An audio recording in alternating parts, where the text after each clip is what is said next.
So your RTX 4090 may lose a lot of value soon. Yeah, you're still going to be able to play games on it. And if you don't believe me, the 5090 specs are looking to be pretty insane. Look at the 3090. Remember, that was a $1,500 GPU. I'm, ashamed to admit that at one point I even bought one for I think it was $2,600 during the height of the GPU crisis because I wanted a 3090 and they were hard to get initially.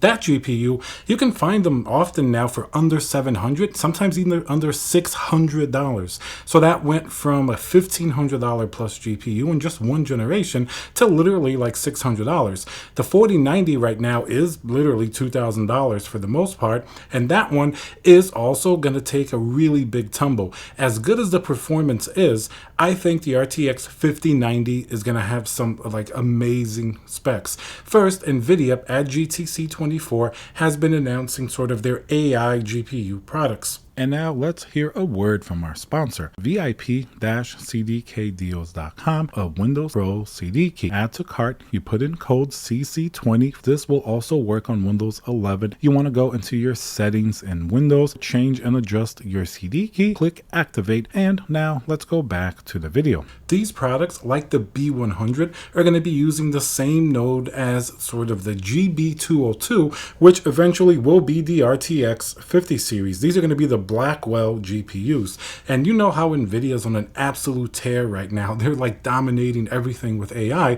That's definitely going to translate to the gaming sector of GPUs. So the new B100 GPU, that's going to be definitely really, really powerful. It's going to be using GDDR7 memory. That's also going to make its way first, I think, to the RTX 50 series. This memory is not only more power efficient by around 20% compared to GDDR6X.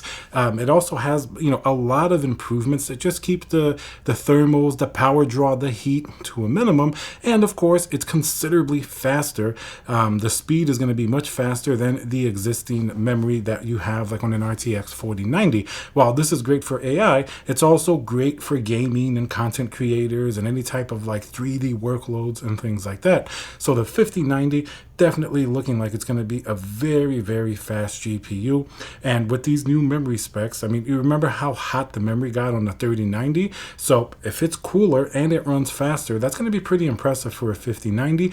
And it's probably going to even blow the 4090 out of the water. Never mind the 3090. That's going to seem fairly antiquated at this point. Sure, it's still going to have 24 gigabytes of VRAM, but that's really all you need in a gaming class GPU. For AI, you want more, you want 48 or even more. Some of these GPUs are coming with much more VRAM now, but in terms of gaming, 24 gigabytes is good enough. The real, kicker here is going to be the quality of that GDDR7. Not only is it really fast, the memory bit bus is going to be about 512. So that's going to be pretty impressive if that actually comes out on the 5090. It was about 384 bits on the 4090, which, by itself is pretty impressive. It's not bad, but it drops off pretty rapidly as you get to the 4080 Super. It's already only 256 bit. So you see there's a pretty big drop off, and that actually makes a big difference when you're doing really high resolutions like 4K, eventually 8K. As these GPUs are going to be next generation, you can expect them to be able to do 8K and similar resolutions like that in the future. Not to mention ray tracing and especially path tracing. They really need VRAM. Let's take the 4070 Ti, the 12 gigabyte model, as sort of the poster child for what should be a high-end GPU, but has really limited memory specs that actually hurt it in the long run. It only has a 192-bit memory bus. 192-bit to a 5090's 512. That's ridiculous. Even 192-bit to 384-bit on the 4090 is already a pretty big chunk. So imagine a GPU like that. I remember when I would try to play 4K on the 4070 Ti, and you turn up path tracing, and the textures are at the maximum, and obviously the resolution is high at 4K. The GPU would stutter and really run into a lot of problems because of that very narrow memory bit bus. Now, we wouldn't expect the 4090 to have those same issues. So a $799 GPU with a 4070 Ti it was definitely disappointing. That's why NVIDIA upgraded that GPU to the 4070 Ti Super, 16 gigabytes of VRAM, and then it has 256-bit memory bus. It's not ideal or perfect. It'd be nice if it was higher, but it's certainly a lot better than what its predecessor was. So while the 5090 is going to have probably some insane specs, especially with the memory, it's going to share a lot with these new Blackwell data center AI GPUs like the B100. Obviously, it's still going to be very far. They have different use cases, of course. You're going to be wanting to game on the 5090,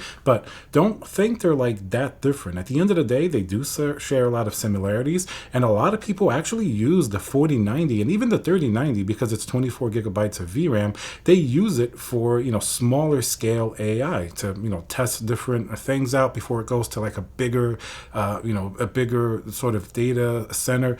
They definitely use these other GPUs, and you can bet the 5090 is also going to be in demand for, machine learning and AI and things like that, which will take some of them away from gamers. So aside from the specs being pretty crazy and the 4090 likely getting a pretty big wallop in its value, it's also, definitely a good chance that the 5090 may be hard to get.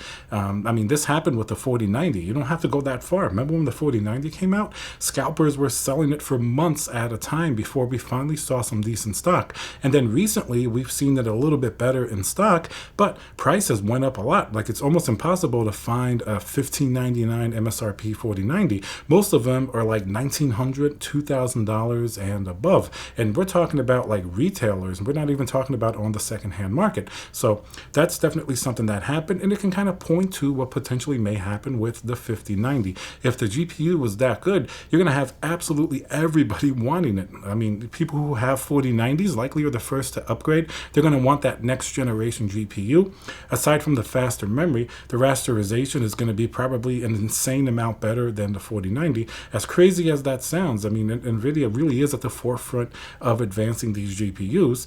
And now we're talking about other people wanting them as well. No more cryptocurrency mining, but we definitely have AI, and of course the usual like 3D content creators and professionals always love using the 90 series GPUs like the 3090, 4090, and eventually the 5090 because they provide the best performance, just like in gaming or in data center.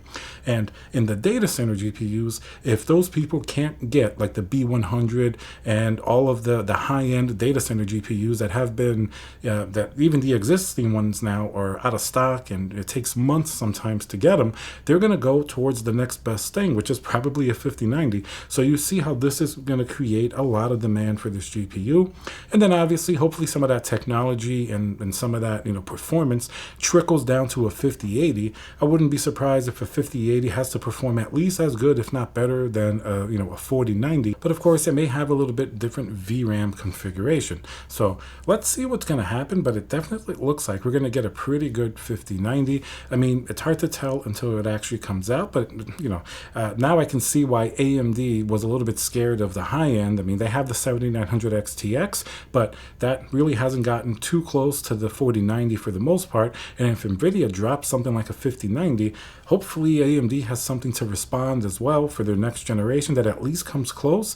But NVIDIA certainly has a pretty strong lead in that higher end, and maybe AMD might be better off competing in that mid-range like the 7800 XT, which did really well against the 4070.